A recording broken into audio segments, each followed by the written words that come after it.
Coming up the stairs, up top. Now I got the splash kit from Zipline gear. Put that on,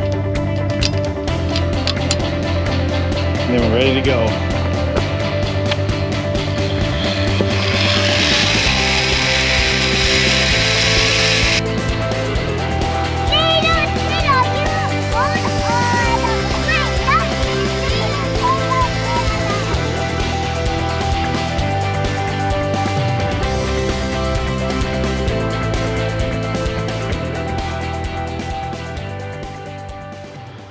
Alright, hey guys, this is Nate and this is the Nader Tater channel.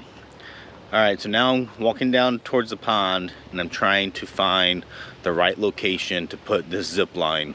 And I want to go over the pond so I can jump in if I wanted to, or hang on and go to the other side. So, we see here's the pond.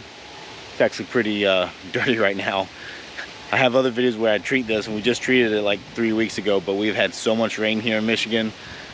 So far this year, it's actually washed out all of my dye and the chemicals to keep it. So I actually have algae growing, which is probably the first time I've had algae in the summer since I've been here. But anyways, I want to go to the other side there. Now, the great thing and the bad thing about my pond is that I have trees planted all along the perimeter of it. So there's no easy way to get across. Now, there's a couple places where there's a gap. You can kind of see one over there, and so I'm trying to find how to get there. Now, if I look over here, I have wildflowers on this hill. They're quite pretty. This is when they kind of bloom in July and August. Then I have this tall tree here, and I think it's an eastern cottonwood. I'm not a tree expert, but I think that's what it is. Doesn't really matter, but it's large. It actually has two trunks, and they're each probably close to 18 inches in diameter. So I can easily grab off that.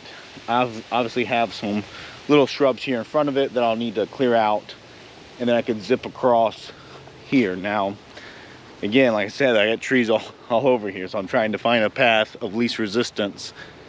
And so I have this little dead guy, needs to get chopped down anyway. So I'm gonna try to shoot the gap here between this tree, go right through here, and go to the other side. And if you look over there on the other side, you can see there's actually a little bit of a gap. So that's going to be my goal. Now, to set up a zip line, you need to determine level on either side. Now, the way this is done, to me, it's kind of the best way, and that's where you have a valley in between you. That way you get more height without having a hard time getting to the takeoff. So this is obviously a hill going up. It slopes down to the pond, and then the other side slopes up a little bit. But I need the start point to be higher than the end point so I can actually use gravity to zip across. And you want about a 3 to 6% slope. So 3% if you have no braking mechanism. You can go as steep as a 6% slope if you have some way to slow down. And so that would mean for every 100 feet of distance, you would need between 3 and 6 feet of drop. This cable is going to be about 250 feet long. So, you know, I need something like 7.5, 10 feet, something like that for elevation change from the start point to the end. On my other zip line, I have a kiddie zip line in the backyard for the kids. I use this little sight level guy, and it worked well because I had direct line of sight. Over here, I don't have line of sight. If I look through here, I'm all blocked with my view, so this doesn't work.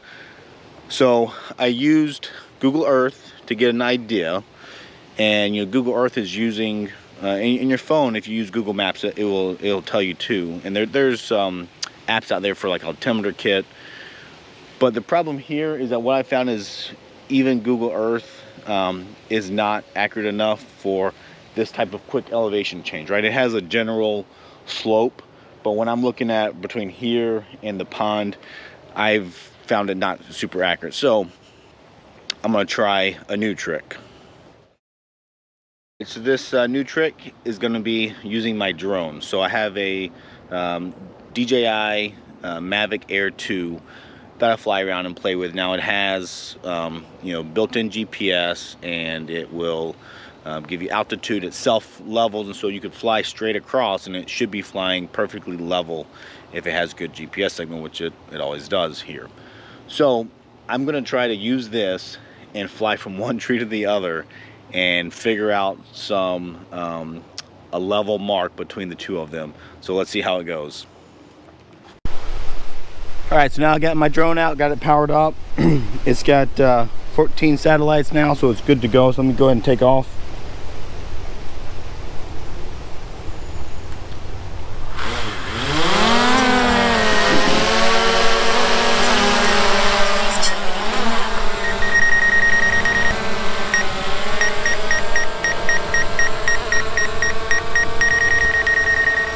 Okay, so what I did is I put a piece of blue tape on the tree at my eye level, and you just need something that's the same level from the ground on this tree and the end tree. So it doesn't matter what you pick. For me, it's easy, just pick the eye level.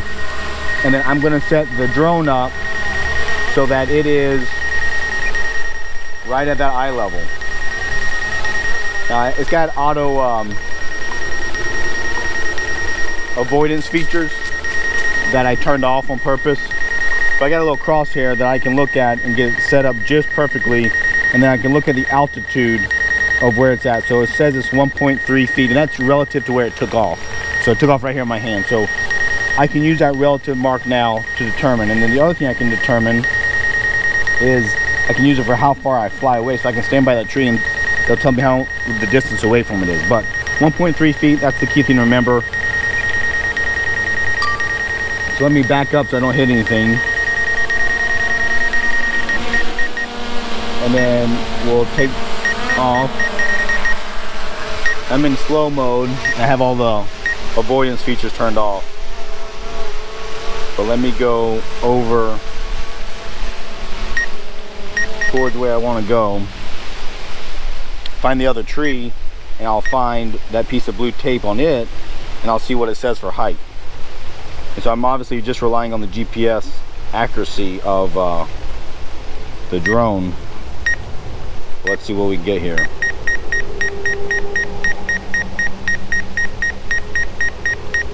Got lots of bugs. I'm going to set the camera at 0-degree angle so that I know I'm the same height. So I'll fly into here. And now I'm finding this tape mark. Perfect. So I'm minus 1.6 feet. You know, so that tells me I have, you know, just about 3 feet of drop just by itself.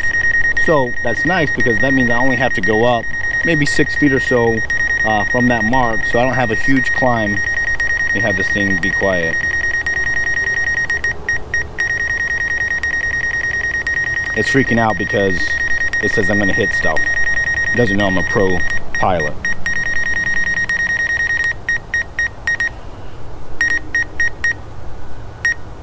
Okay, so we got that done, and that tells me what I need to know. So let's see, for distance, I think I want to go back to where I was at, deal with the beach for a little bit.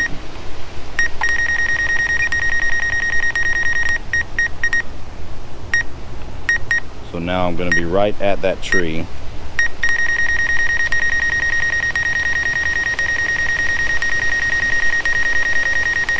And so from here it says 247 feet. Remember, I have 250 feet of cabling. So, but I need to go over by this tree real fast.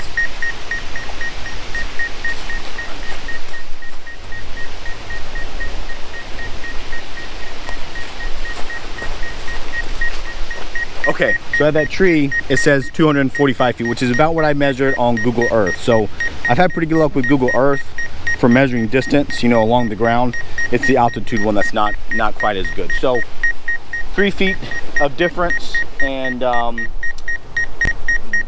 can use that now for my measurements. So now I need to kind of sketch this out on the ground, and also I need to figure out what trees I gotta clear. All right. So first step, I need to clean up a little bit of this stuff just so I can walk in there and hopefully not get too much poison ivy or ticks on me. So I got a chainsaw, a little shrub cutter, and then I got a weed whacker. Probably gonna need to get a my pole saw out as well. You know, this isn't sponsored by Greenworks or anything. This is stuff I've bought. I really do like it. It's 40 volt electric stuff. I don't have to deal with the small 2-stroke gas engines. But let me clean up this for a little bit.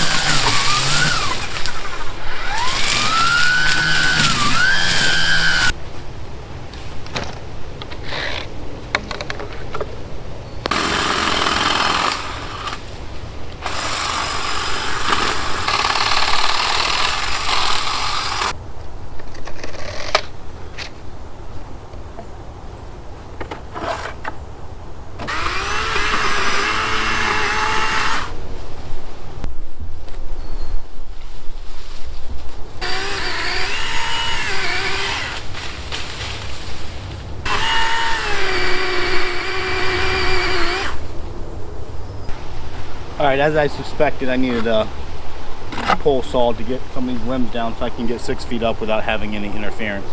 The good news is this tree doesn't have a lot of limbs, especially big ones down low, so it's a pretty easy task. I'll have to clean up that stuff more once I get the zip line set up. I just wanted enough so I can easily clear and walk with the cable, and then I'll have to cut more trees down. I'll have to cut them down right at the pond and on the other side as well, but I need to get this guy cleaned up just so I can get a ladder and a cable up around the tree.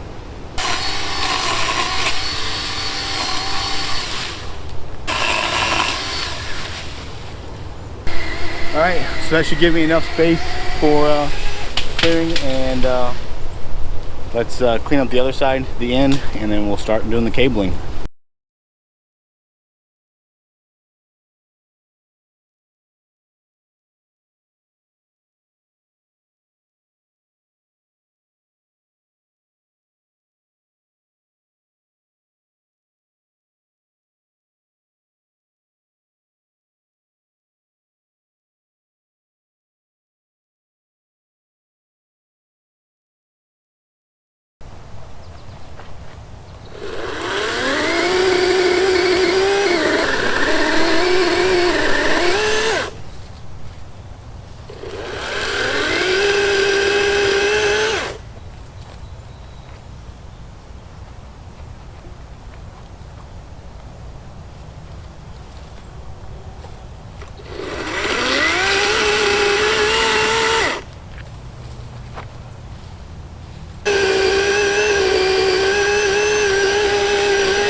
Alright, that guy's down. It gives me a place to at least bring over the cable.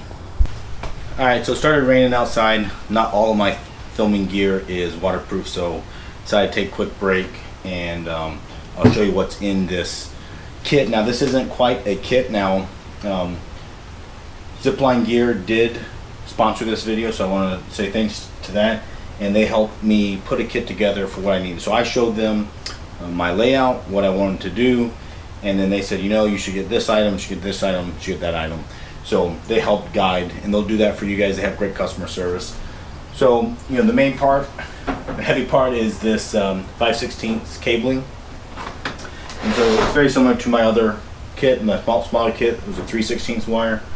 But this cable has one end that is already finished and crimped together, and then the other end is an open end. That's the one that you'll wrap around the tree and then use the cable clamps. Get these mosquitoes. Get these cable clamps to secure. So in here is what they provide as, this is they call it the DIY cable kit.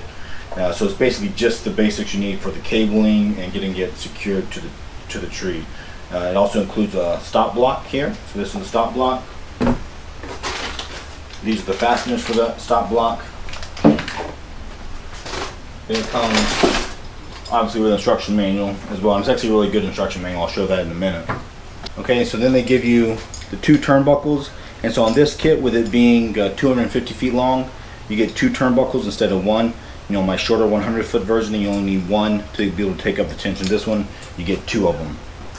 Then you get a couple extra sets of cables, as well as the cable clamps to go with it. And so what these are for, let me try to keep them semi-controlled, is one of these has a loop on both ends.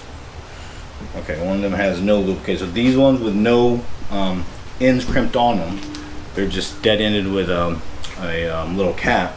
This is a turnbuckle safety. So you loop this over kind of parallel to these turnbuckles, and that way if the turnbuckle were to fail, you have the cable backup so the line doesn't drop. You lose a little bit of tension, but I'll show how those go in a little bit. Alright, so with the turnbuckle kit, you get clamps for all of them. And then the next thing is the sling. So these slings are for each end to go around the anchor. So these will go around the tree. So you can see that, I forget what they say for the tree that they're designed for, but a fairly big tree. I mean, this is probably a 2-foot tree. It can easily handle. And then if you needed a longer one, you can ask them and they'll make you a longer one. So if you're going around some massive black walnut or something, you would need a longer sling than this. But this is just a sling to go to each end, and that's what your turnbuckles will attach to. Alright, so now this is like the goodie box. So, the cable is the basics that you need, but really the way you make it a zip line is all the extras. So for this one, since I'm going over a pond, they said this is a great one as part of a splash kit where you can hang on above you and then you can let go easily. So you add this, and this hooks onto the bottom of your trolley. So that's one method to hang on. This is a tree saver kit. So these just come with these little plastic blocks, and this goes around the tree and it allows the cable to rest on the block instead of the tree bark. Now on my shorter one, and I could do the same thing on this one, you can use a 2x4 and just cut up a 2x4 and use that if you really wanted to. But the nice thing about this is that obviously it's not going to rot or biodegrade. It's plastic, so it's going to hold up for as long as your zip line is alive. So that's enough blocks for both anchors. I think it's 8. I forget. Yeah, it's 16 blocks. So it's 8 per tree is what it gives you, and then it gives you a little strap that allows you to put the blocks, and attach them to the tree where they hold still while you run the cabling. Alright, then this guy's a beast. Oh. So this is a come along with a cable grab. So this is a 2-ton grip, and what it does is it grabs hold of this cable. So you put a cable in there, and then when you pull on it, it's going to pull the cable for you. So it gives you a way to see these mosquitoes. Ridiculous. All right. This gives you a way to grab that cable. So this is how I'm going to tension it. So I'm going to hook the cable to this guy, and it gives you a strap even to go around the tree. So you wrap this strap around the tree, you hook it onto here, and then you use the come along to pull your cable tight. With a big heavy cable like this, 250 feet long, or if you have 500 foot, 600 foot zip line, even longer, 1,000 feet, you definitely need to come along to pull it tight. And then once it's tight, then you will do the standard method of wrapping the cable around a turnbuckle and clamping it, and you can get your final tensioning with the turnbuckles. I'll show you how you do that. Now, if you didn't, that guy is expensive because, like I said, it is a beast. If you have your own come along already, you can buy the cable grab, and that will work just as well. Alright, so next you'll need a way to get across that zip line, and you use a trolley to do that. So a trolley gives you a method. It has the rollers on it, the little wheels, and they roll along the top side of that cable, but then it also gives you a method to attach your carabiner. So give you these climbing carabiners. They hook on, and then that's where you can either put on your handlebars, you can put on a seat, you can put a harness on, whatever method you want. But what I like about this trolley is it's quickly removable. So it just rests on top, and then you got to hook something on underneath it that keeps it from falling off. But this is great because I'm going to zip across from one side of the pond to the other, and then there needs to be some way to get the trolley back to the start. And on the easy one, you just pull it back yourself. Well, it's going to be hard to do that with a pond. So with this one, I unhook myself, this pops up, and I carry this back to the start. So I can have multiples of these. Each person can go and ride, and they basically keep the trolley with them. Alright, so I got 2 carabiners to attach, and then the other fun method I have for riding across is their seat kit. So this obviously is a big seat, goes in here, and this gives me a way to tie a knot on it, and then this will hook up to the to that carabiner on there. But that gives me a way I can sit on it, and then when I get over the water, I could just lean backwards and fall off if I wanted to, or I can stay on till the end.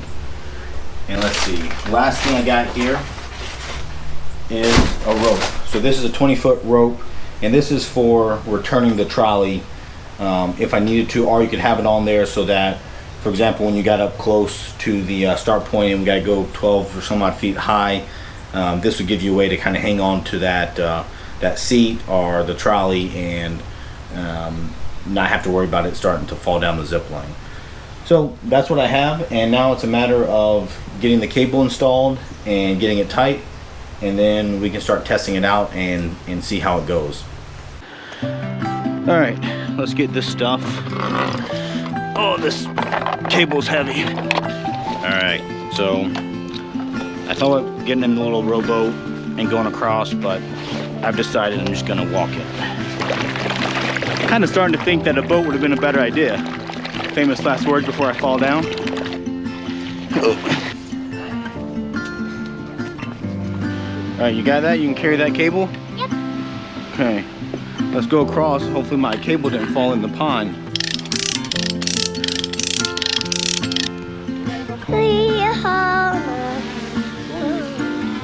Okay.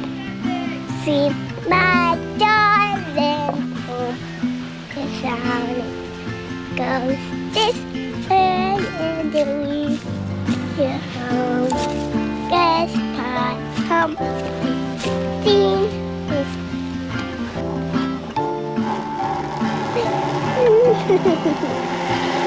Little tater channel. Little tater.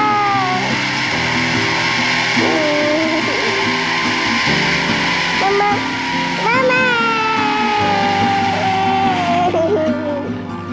That's where I go. Ruby's turn next. Stay on there, Pete. What are you gonna do? Huh? You gonna do? Well,